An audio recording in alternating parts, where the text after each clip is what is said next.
नमस्कार। अपना जो 2201 का जो पहला टॉपिक था, वो अपने पिछली क्लास में पूरा कर लिया था। अब आज इस क्लास में अपन डिस्कस करेंगे जो अपने 2201 के अंदर जो पैराग्राफ का दूसरा जो टॉपिक है, वो है artificial intelligence, scope and challenges. इस टॉपिक को क्या किया गया है, बहुत ही अच्छी तरीके से डिमार्केट किया गया है कि आपको इसको कैसे लिखना है। पहले आपको आर्टिफिशियल इंटेलिजेंस के बारे में बताना है, फिर आपको स्कोप इसका क्या हो सकता है, और फिर इसको चैलेंजेस इसके सामने क्या क्या आ सकते हैं, इस तरह से। और फिर लास्ट में आपको सजेशन वैसे ही लिखना है। तो यहाँ पे इस टॉपिक को क्या कर दिया गया है, पूरी तरह से डीमार्केट कर दिया गया है। मैं यहाँ पे आपके सबसे ज़्यादा से ज़्यादा है वो इंग्लिश के वर्ड्स यूज़ करने की कोशिश कर रहा हूँ, जिससे कि आप कुछ इंग्लिश के शब्द है वो भी सीख सकें। मैंने इंग्लिश है वो कैसे सीखी, इसका मैं एक थोड़ा सा आपको यह एग्जाम्पल बताता हूँ कि जब मैंने ग्रेजुएशन स्टार्ट की, उससे पहले है वो मैं गाँव में पढ़ता था। वहाँ पे मुझे नहीं पता वो कैसे है वो हिंदी लिखता था, लेकिन मुझे हिंदी भी नहीं आती थी। लेकिन जब मैं शहर में आया, वहाँ से मैंने हिंदी सीखी 11th और 12th के अंदर। उसके बाद में 12th के बाद में मैंने है वो मीडियम चेंज कर लिया। मैंने ग्रेजुएशन के अंदर है वो इंग्लिश है वो मीडियम मैंने लिया, इंग्लिश मीडियम को चूज़ किया। और मैंने इंग्लिश कैसे सीखी, मैंने है वहाँ पे एक डिक्शनरी है, मैं हर टाइम उसको साथ में रखता था, और एक है छोटी-सी डायरी भी रखता था। उस डायरी के अंदर जितने भी शब्द मैंने उस दिन सीखे, वो मैं उसके अंदर लिखता था, क्योंकि आपकी वोकैब होना बहुत ज़रूरी है लैंग्वेज की एफिशिएंसी को बढ़ाने के लिए। इसलिए मैं क्या करता था, एक डायरी के अंदर हमेशा है वो लिख के रखता था, जो भी मुझे नए शब्द है वो लगते थे। और नए शब्द जो क्लास में पढ़ाए जाते थे, उनको मैं क्या करता, लिख लेता, और उसका मीनिंग है वो कहाँ पे देखता, डिक्शनरी में। क्योंकि क्लास के अंदर हर शब्द का मीनिंग है वो पूछना इम्पॉसिबल था। और एक तरह से अपन जब देखते हैं कि इतने सारे बच्चे, इतने सारे स्टूडेंट अपने साथी है वो वहाँ बैठे रहते हैं, तो अपने को बट ऑब्वियस जो ह्यूमन नेचर होता है, उसके साथ-साथ में वो ह्यूमन नेचर के कारण है वो शर्म वहाँ पे ज़रूर आती है। लेकिन मैंने उस शर्म को है वो एक तरह से अपॉर्च्युनिटी में बदला, और मैंने वहाँ से क्या किया कि मैंने जब डिक्शनरी के अंदर वो शब्द मैं खोजता था, तो उसके साथ-साथ में 2-4 शब्द मैं और लिख लेता था। और धीरे-धीरे क्या हुआ कि धीरे-धीरे मेरी है वो इंग्लिश इम्प्रूव हो गई, और वो भी इतनी इम्प्रूव हो गई कि मेरे पास में बहुत ज़्यादा है वो क्या है, वोकैब पावर है, और मैं उसको है वो अपने एसे के अंदर भी यूज़ करने की कोशिश करता हूँ। इसके बाद में मैंने है यूपीएससी की तैयारी स्टार्ट की। मैंने यूपीएससी का मेंस 2018 में इंग्लिश मीडियम से लिखा। अभी मैंने जो आरएस है, आरएस का मेंस भी मैं 2 बार है वो इंग्लिश मीडियम में लिख चुका हूँ, और इस बार भी मेरा है मीडियम तक इंग्लिश था, और आगे भी मेरा मीडियम है वो इंग्लिश रहेगा मेंस के लिए। और इसके साथ-साथ में मैं यूपी पीसीएस का भी मेंस है वो इंग्लिश में लिख चुका हूँ। इसका मतलब ये हुआ कि आपके लिए इंग्लिश सीखना कोई बड़ी बात नहीं है, कोई एक बड़ा चैलेंज नहीं है। मेरे जैसा कोई स्टूडेंट जो गाँव के मारवाड़ी मीडियम में पढ़ा हो, जो गाँव के खुद की भाषा में पढ़ा हो, और वह यहाँ तक पहुँच सकता है, तो आप लोग भी बहुत ही ईज़ी तरीके से इंग्लिश सीख सकते हैं। और आजकल तो सोशल मीडिया, या आप कहीं पे भी कंप्यूटर के ऊपर काम कर रहे हों, या न्यूज़पेपर के वो हेडिंग पढ़ रहे हों, या आप न्यूज़ आर्टिकल्स देख रहे हों, या आप न्यूज़ चैनल्स देख रहे हों, वहाँ पे भी ज़्यादा से ज़्यादा किसका यूज़ हो रहा है, इंग्लिश का यूज़ हो रहा है। तो आपको अपने अंदर कॉन्फिडेंस है वो डेवलप करना पड़ेगा, और उसके साथ-साथ में आपको कुछ प्रैक्टिस करनी पड़ेगी। जब हमारे ये सारे आप टेस्ट लिख चुके होंगे, और मेरे जो वीडियो है, हमने जो इनिशिएटिव लिया है, पहला जो वीडियो मैंने रिकॉर्ड किया था, उसका रिस्पॉन्स भी बहुत ही शानदार आ रहा है। और उसी को देखते हुए मैंने जल्दी ही इस वीडियो को रिकॉर्ड करने की कोशिश की है। और जब हमारा इंफ्रास्ट्रक्चर डेवलप हो जाएगा, तो हम है वो ऑनलाइन भी क्लासें लेने शुरू कर देंगे, जिससे कि आपकी जो क्वेरी है वो हाथों हाथ है उसको रिज़ॉल्व किया जा सके। इसके साथ में ही अपन ज़्यादा बात नहीं करेंगे इधर-उधर की, लेकिन कॉन्फिडेंस बिल्डिंग के लिए आपको कुछ स्टोरीज़ बताना ज़रूरी है। कुछ संघर्षशील आदमियों को है उसकी स्टोरी बताना ज़रूरी है। इसलिए मैंने वो खुद की स्टोरी बताई, मैंने किस तरह से इंग्लिश को सीखा, मैंने किस तरह से है इंग्लिश को डेवलप किया, उसी तरह से आप भी कर सकते हो। और ये एक तरह से आज की रिक्वायरमेंट हो गई है, क्योंकि इंग्लिश है वो ग्लोबल लैंग्वेज बन चुकी है। आपके पास में जब आप एडमिनिस्ट्रेटर बनोगे, तो आपके पास में ज़्यादातर लेटर है वो इंग्लिश में आएगा। जो हायर लेवल पे कम्युनिकेशन होता है वो इंग्लिश लैंग्वेज में होता है। इसलिए आप कोशिश करें कि यहीं से है वो इंग्लिश सीख जाएं, जिससे कि आपको एडमिनिस्ट्रेशन के अंदर है प्रॉब्लम नहीं आए, किसी तरह का मिस इंटरप्रिटेशन है वो वहाँ पे नहीं हो। इसके साथ में ही जो आर्टिफिशियल इंटेलिजेंस है वो भी आपको क्या बोल रही है, वो भी ये बोल रही है कि आपको क्या करना है, इंग्लिश सीखना है। अगर आपने इंग्लिश नहीं सीखी तो आपकी जगह है वो रोबोट्स आ जाएंगे, और वो है इंग्लिश, हिंदी, किसी भी लैंग्वेज में उसको अगर बोला सको तो आप बोला सकते हैं। और वहाँ पे क्या हो सकता है, वहाँ पे टेक्नोलॉजिकल डिस्रप्शन हो सकता है। टेक्नोलॉजिकल डिस्रप्शन का मतलब यह है कि आपकी जॉब है वो कौन खा जाएगा, आपकी जॉब है वो रोबोट्स खा सकता है, आपकी जॉब है वो टेक्नोलॉजी के कारण है वो कम हो जाएगी। इस तरह की प्रॉब्लम है वो आ जाएगी। ये प्रॉब्लम है वो चैलेंजेस में अपन जरूर पढ़ेंगे उसको, लेकिन सबसे पहले यहाँ पे आपको क्या करना है, जैसे मैंने पिछली क्लास में आपको फॉर्मेट बताया कि पहले आपको डिफाइन करना है। अगर वहाँ पे डिफाइन नहीं हो रहा है तो कुछ आपको दोनों के बीच में रिलेशन स्टेब्लिश करना है। अगर रिलेशन स्टेब्लिश नहीं हो रहा हो तो आपको कुछ कोटेशन लिख सकते हैं। अगर कोटेशन भी आपको याद नहीं हो रहे हैं तो आप क्या लिख सकते हैं, आप कुछ रिपोर्ट्स है वो लिख सकते हैं। लेकिन यहाँ पे अपने पास में क्या ऑप्शन है, सबसे अच्छा ऑप्शन है अपने पास में कि आर्टिफिशियल इंटेलिजेंस है। इस आर्टिफिशियल इंटेलिजेंस को अपन क्या कर सकें, समझा सकें, उसका मीनिंग है वो डेवलप कर सकें, इसकी परिभाषा है वो दे सकें। तो आर्टिफिशियल इंटेलिजेंस की जो परिभाषा है वो क्या हो सकती है, तो आपको लिखना है, मैं यहाँ पे आर्टिफिशियल इंटेलिजेंस को एआई लिख रहा हूँ, लेकिन आपको सभी पैराग्राफ के अंदर कहीं पे भी आपको शॉर्ट शब्द यूज नहीं करने हैं, ये आपको अवॉइड करना है। मैं यहाँ पे इसलिए कर रहा हूँ कि टाइम कंज्यूमिंग है वो कम से कम हो। तो यहाँ पे अपन करते हैं एआई क्या है, आर्टिफिशियल इंटेलिजेंस क्या है। मैं यहाँ पे आपको सीधा है वो लिखवा रहा हूँ, मैं कहीं से भी रिसोर्सेज पढ़ के नहीं आया हूँ, क्योंकि रिसोर्सेज पढ़ने के बाद में क्या होता है कि इंसान की जो लिमिटेशंस होती है वो हो जाती है, और वो क्या करता है कि जो लिखा हुआ है वही पढ़ाने की कोशिश करता है, जिससे क्या होता है कि जो लैंग्वेज है वो थोड़ी टफ हो जाती है, और जिनको इंग्लिश है वो थोड़े इंग्लिश के अंदर पैदल है उन लोगों के लिए इससे थोड़ी समस्या हो जाती है। लेकिन ये समस्या मैं नहीं होने दूंगा, क्योंकि मैं है बिना पढ़े हुए आपको समझा रहा हूँ, आपको लिखवा रहा हूँ। एआई क्या है, एआई क्या है, एक तरह की टेक्नोलॉजी है। क्या है, AI is a type of technology. क्या है, ए टाइप ऑफ टेक्नोलॉजी है। यहाँ पे किसी तरह की इंग्लिश की जो कॉम्प्लेक्सिटी है वो आपको नहीं दिख रही है। टेक्नोलॉजी विच डेवलप्स, क्या डेवलप करती है, विच डेवलप्स इंटेलिजेंस। क्या डेवलप करती है, intelligence equal to human intelligence, equal to human intelligence. इसका मीनिंग क्या हुआ कि जो मानव की बुद्धि है उसके अनुसार है वो क्या हो रहा है, यहाँ पे वहां पे मानव की जो बुद्धि है उसके अनुसार उसके बराबर है, वो क्या कर रहा है, वो टेक्नोलॉजी को डेवलप करते हुए उस तरह की इंटेलिजेंस है वो कर रहा है। ये किस पे सेट होगी, algorithm, algorithm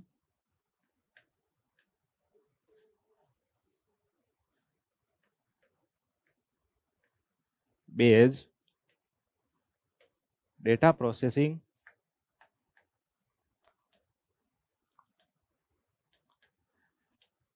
will be used for AI which will be controlling through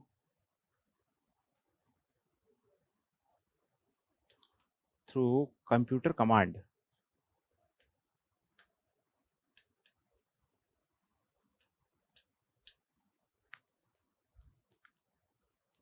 artificial intelligence क्या होगा कि एक तरह का एल्गोरिदम बेस्ड डेटा प्रोसेस होगी, जो है कैसे यूज होगी, एआई है वो यूज होगी, फिर which will controlling through computer commanding. Computer की जो कमांड है उसके अनुसार ही वो चलेगी, क्योंकि उसके अंदर आपने एल्गोरिदम सेट कर दिया है, अगर उसी के अनुसार चलेगी।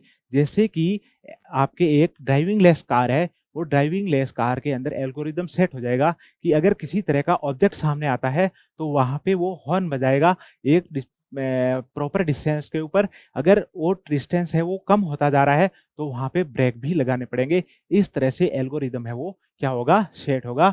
अब आपको क्या लिखना है, अब आपको लिखना है गवर्नमेंट, इंडियन गवर्नमेंट, या आप लिख सकते हैं Indian,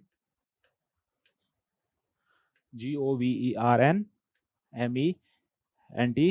Indian government is trying to develop some AI based technology for, यहाँ पे फॉर है वो सही से लिखते हैं,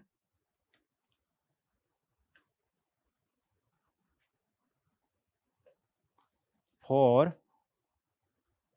ह्यूमन वेलफेयर। आपको क्या करना है, आपको हमेशा ऐसे शब्द यूज करना है जो शब्द है वो कैसे हो, वो हो डेमोक्रेटिक हो, वो ह्यूमन से रिलेटेड हो। यहाँ पे अपने लास्ट में क्या किया कि Indian government is trying to develop some AI based technology for human welfare. Human के वेलफेयर के लिए कुछ है वो क्या कर रहे हैं, टेक्नोलॉजी है वो डेवलप कर रहे हैं।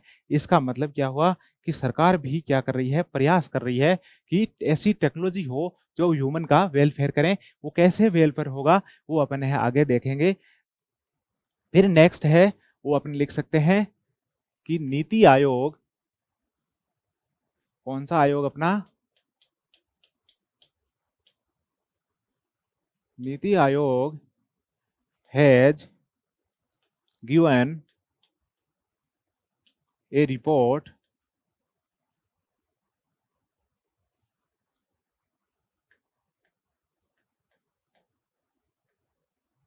रिगार्डिंग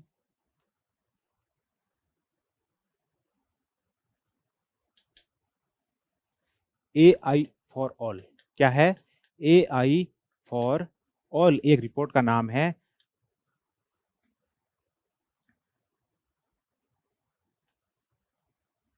फॉर ह्यूमन या सोशल डेवलपमेंट, फॉर सोशल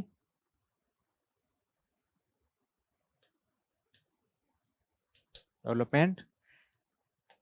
फिर आपको लिखना है एलन मस्क। एलन मस्क कौन है, एलन मस्क है जो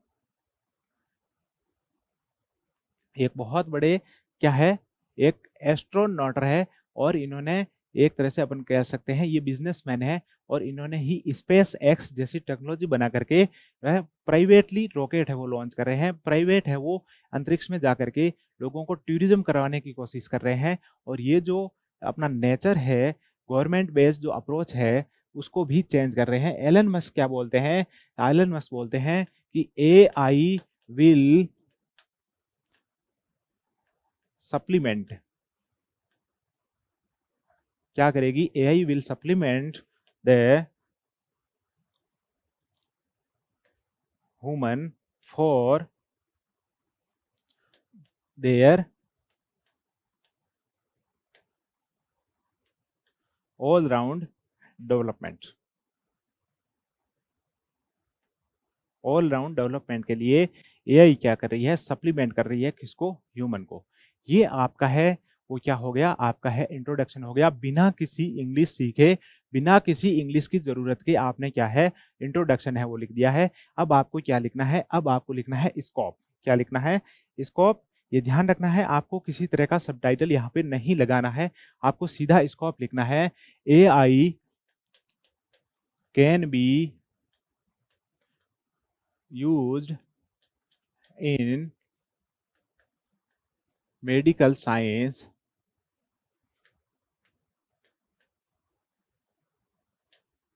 for progressive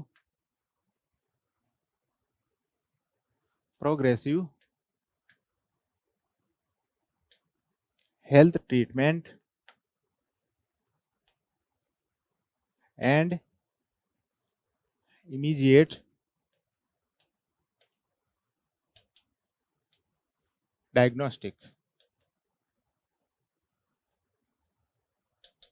इसका मतलब क्या हुआ कि आपको हेल्थ ट्रीटमेंट है वो प्रोग्रेसिव होना चाहिए। प्रोग्रेसिव का मतलब है कि जो कैंसर है, डायबिटीज है, ऐसी बीमारियों का इलाज है वो हो। और उसके साथ साथ में और क्या हो सकता है, इमीडिएट डायग्नोस्ट। इसका मतलब है कि आपको तुरंत है वो क्या मिल जाए, आपको तुरंत है वो इलाज मिल जाए।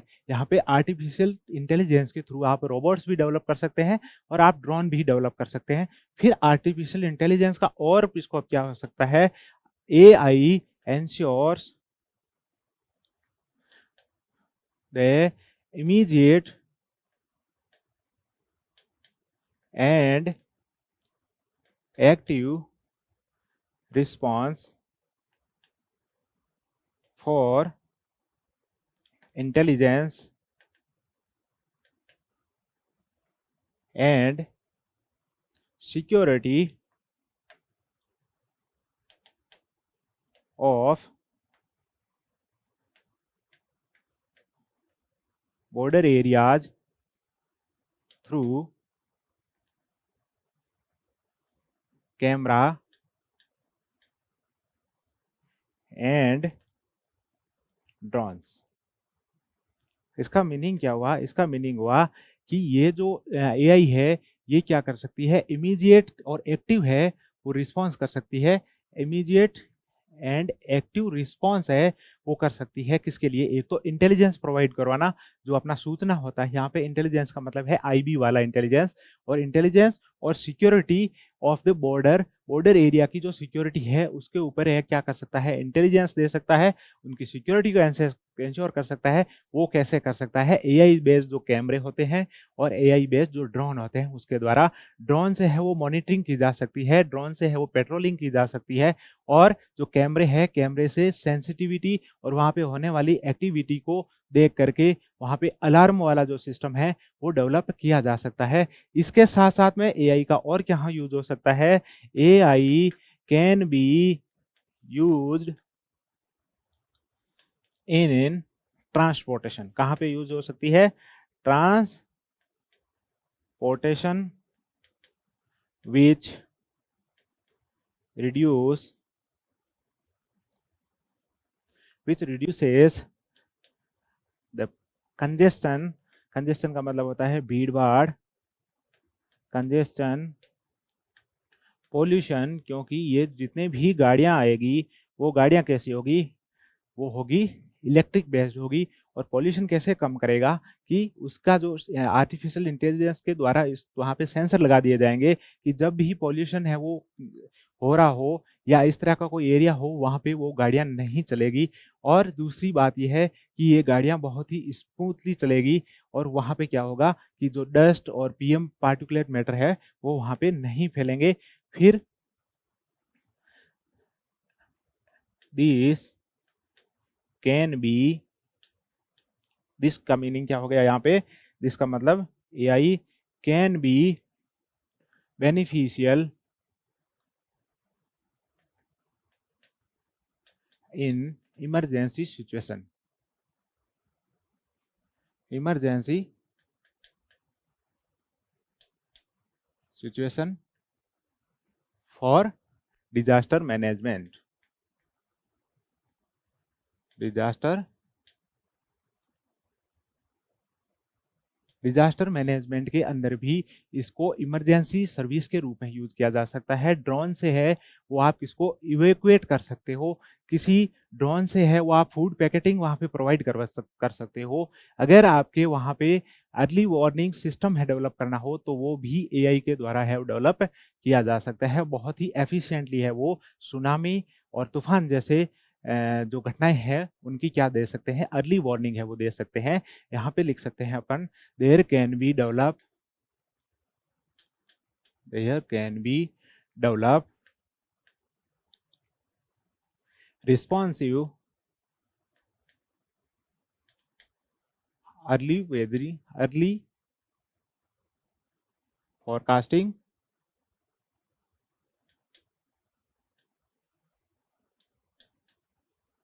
सिस्टम। नेक्स्ट जो अपना एरिया होगा वो एरिया होगा industry. AI can be use in industrial sector. कहाँ पे यूज कर सकते हैं? Industrial sector for increasing output and security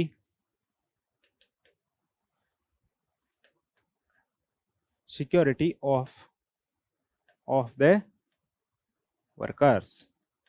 इसका मीनिंग क्या हुआ कि आपको क्या कर सकते हैं कि एआई है वो इंडस्ट्री के अंदर भी यूज कर सकते हैं, और वो क्या करते हैं, एक तो आउटपुट है वो इंक्रीज कर देंगे क्योंकि वो काम करने की जो कैपेसिटी उनकी ज़्यादा होगी।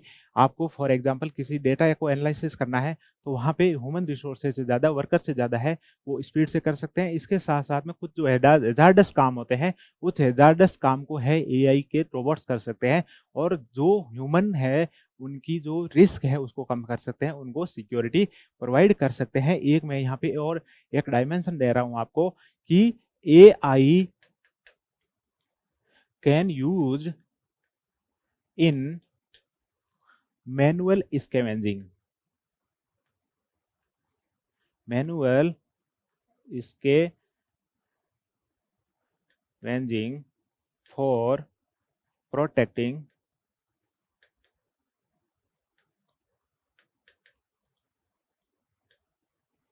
ह्यूमन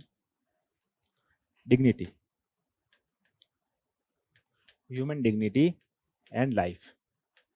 इसका मीनिंग क्या हुआ कि अपने मैनुअल जो स्कैवेंजिंग होती है, यहाँ जो अपने सीवेज साफ करने वाले लोग हैं, सफाई कर्मचारी है, उनके काम को कम किया जा सकता है। एआई के रोबोट्स है वो यूज कर सकते हैं। कई बार आपने देखा होगा कि जो सीवेज के पिट है उसके अंदर वो सफाई जो कर्मचारी है उसके अंदर जाने से इतनी गैसेज वहां पे होती है कि उसकी डेथ हो गई, उसकी है वो सिक्योरिटी है वो इंश्योर नहीं हो पाई। तो अपने क्या कर सकते हैं, एआई के रोबोट्स को है वो मैनुअल स्कैवेंजिंग के रूप में यूज कर सकते हैं, या उनको साफ करने के लिए है वो अपन यूज कर सकते हैं। ये आपके लगभग है वो 2 पैरा पूरे होने जा रहे हैं, इसलिए अपन एआई का जो यूज है इसको अब लास्ट में क्या करते हैं, उस पैराग्राफ के अंदर उसको थोड़ा समराइज कर देते हैं। क्या कर देते हैं? समराइज कर देते हैं। या अपने पास में सजेशन के लिए क्या होगा, कुछ कम पॉइंट होगा तो यहाँ पे अपन है एक और पैराग्राफ बना देते हैं, एआई एप्लीकेशंस ऑफ एआई। क्योंकि अपन एआई एआई बार बार लिखेंगे तो बोर हो जाएंगे। यहाँ पे लिखते हैं application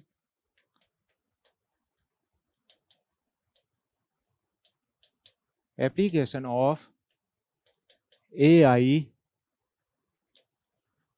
can be done in agriculture area, in agriculture sector,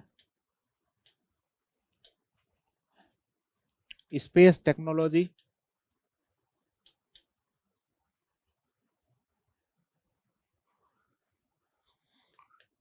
defence technology, यहाँ डी है वो स्मॉल लिखना है, डिफेंस टेक्नोलॉजी।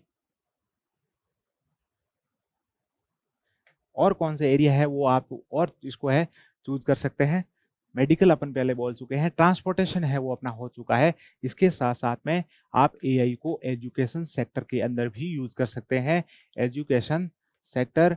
फिर आप है वो एआई के कंप्यूटर आपके बिजनेस के लिए भी यूज हो सकता है, BISUNESS बिजनेस यूज हो सकता है।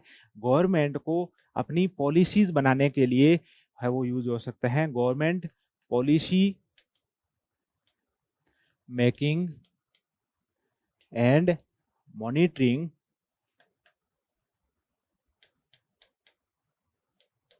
ये सारे के सारे क्या हो गए, अपने स्कोप है वो हो गए।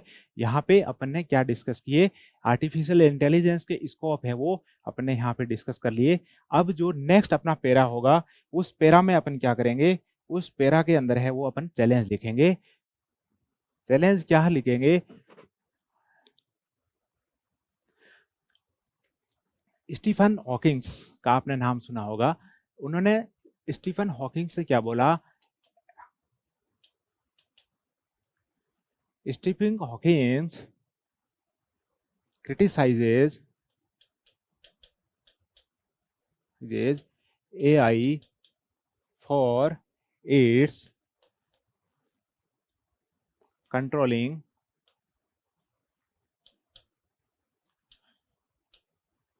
human mind। हॉकिंसन क्या बोला कि हो सकता है एक ऐसा जमाना आ जाए या एक ऐसा स्टेज आ जाए जहाँ पे एआई है वो ह्यूमन जो इंटेलिजेंस है उनको अगर कंट्रोल करना शुरू कर दें तो वहाँ पे क्या होगा, वहाँ पे एक तरह से सोसाइटी का डिसरप्शन शुरू हो जाएगा। क्या हो जाएगा, इट मे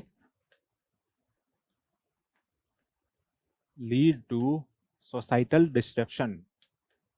सोसाइटल डिसरप्शन, क्योंकि रोबोट जो चाहेगा वो काम है वो शुरू कर देगा।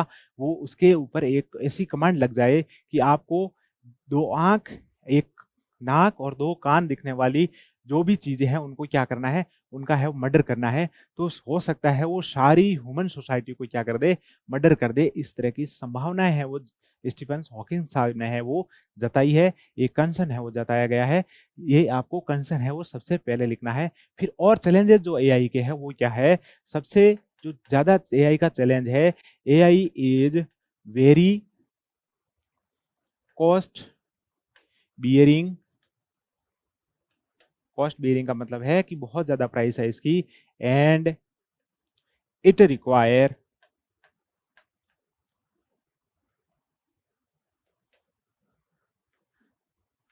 Higher fidelity network. Higher fidelity network, वो नेटवर्क कैसा होगा, ई और जी अपन लिख सकते हैं। इसका मतलब वो नेटवर्क है कम से कम है वो 5G टेक्नोलॉजी तक का है वो क्या होना जरूरी है, नेटवर्क है वो होना चाहिए। जो ड्राइवरलेस कार होगी उस कार के लिए आपको 5G टेक्नोलॉजी है वो यूज करनी पड़ेगी। और ये भी एक क्या हो गया, एक हायर कॉस्ट हो गया। एक हायर फिडेलिटी नेटवर्क है वो आपको रिक्वायरमेंट होगी। फिर आप है वो क्या होगा कि एआई है, AI will impact on the social structure, social by increasing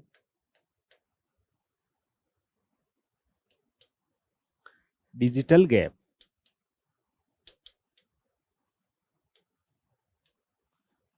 अपने को कोशिश ये करनी है कि सारे के सारे जो डायमेंशन है उसको टच करना है। यहाँ पे सोशल स्ट्रक्चर को कैसे इम्पैक्ट करेगा कि जो डिजिटल गैप है वो इंक्रीज हो जाएगा। जब डिजिटल गैप है वो इंक्रीज होगा तो वहाँ पे क्या हो जाएगी, वहाँ पे इनइक्वालिटी है वो स्टेब्लिश हो जाएगी।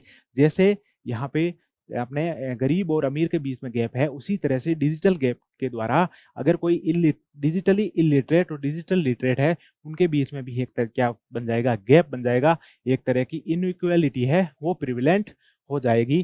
फिर आपको लिखना है AI may cause cyber threat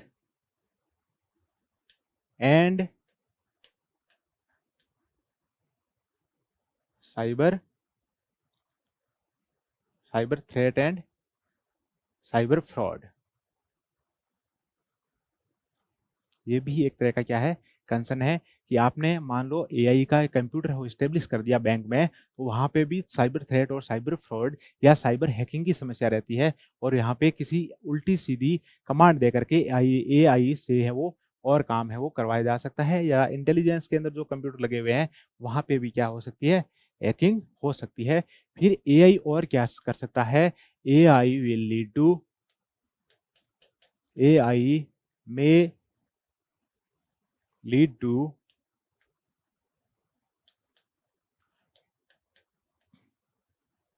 technological disruption।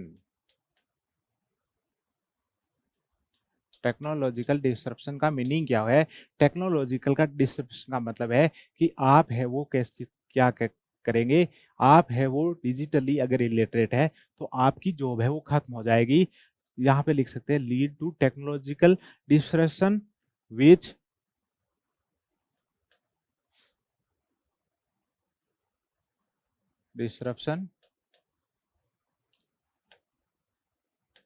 reduce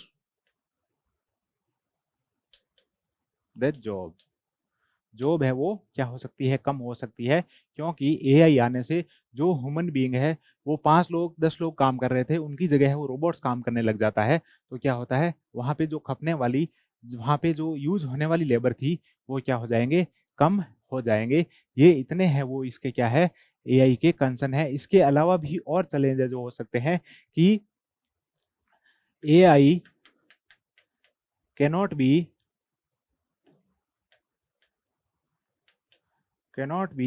equal to human being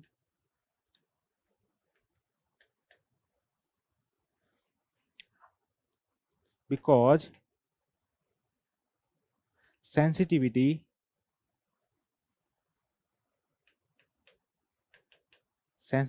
and adaptation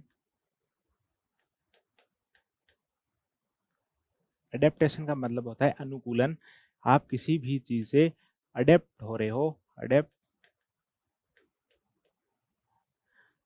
because sensitivity and adaptation will be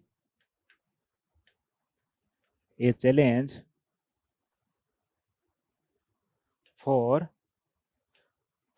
AI technology.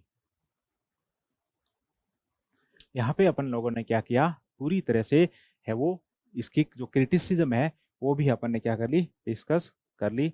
अब इसका क्या करते हैं, सजेशन, जो अपना लास्ट चैप्टर है या अपना जो लास्ट पेरा है उसको अपन कोशिश करते हैं, डिस्कस करते हैं। AI must use with proper caution, CAUTION, with use proper caution and preparedness.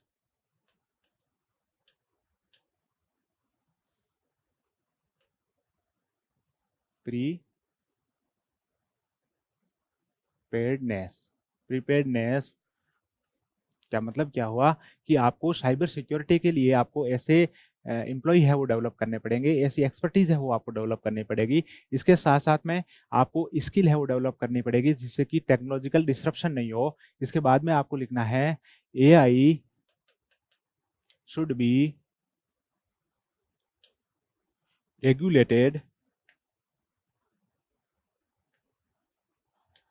by central law, which ensure the human life as well as security and sovereignty of nation. क्योंकि अपन ने पहले भी बोला कि इसको यूज कहाँ कर सकते हैं, इंटेलिजेंस और सिक्योरिटी के लिए यूज कर सकते हैं। अगर मान लो किसी ने ड्रोन को है वो हैक कर लिया, अगले देश ने या जो अपना बॉर्डर कंट्री है उसने अगर एआई को हैक कर लिया, ड्रोन को हैक कर लिया, तो वो हो सकते हैं कि अपनी यहाँ की इंफॉर्मेशन वो है पाकिस्तान में प्रोवाइड करें। इसलिए इसको क्या करना है, कॉशियसली और प्रीपेयर्डनेस के थ्रू है वो क्या करना है, यूज करना है। फिर क्या करना है, एआई, या अपन एक ऐसी चीज लिख सकते हैं कि टेक्नोलॉजी शुड बी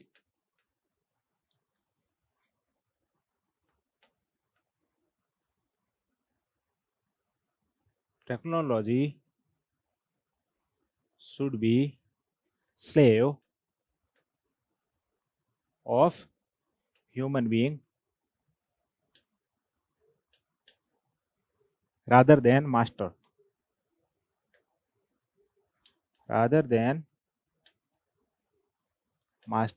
इसका मीनिंग क्या हुआ कि टेक्नोलॉजी को आप कभी भी मास्टर नहीं बनने दें, आप है वो उसको स्लेव रखें, आप है वो ह्यूमन बीइंग उसको एज ए टूल है वो यूज करें, किसके लिए, सोसाइटल डेवलपमेंट के लिए और जो अपनी वेलबींग है उसको एस्टेब्लिश करने के लिए। AI and chatbot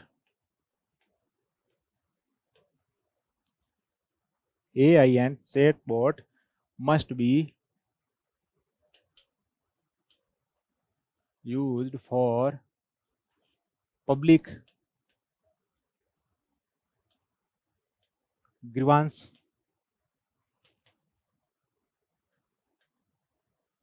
redressal system and establishing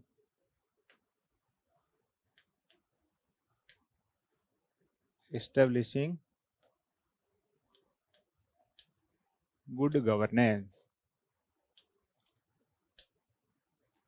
in a democratic country. Governance in a democratic country, there must be digital awareness and skill for cope up with AI in everyday life.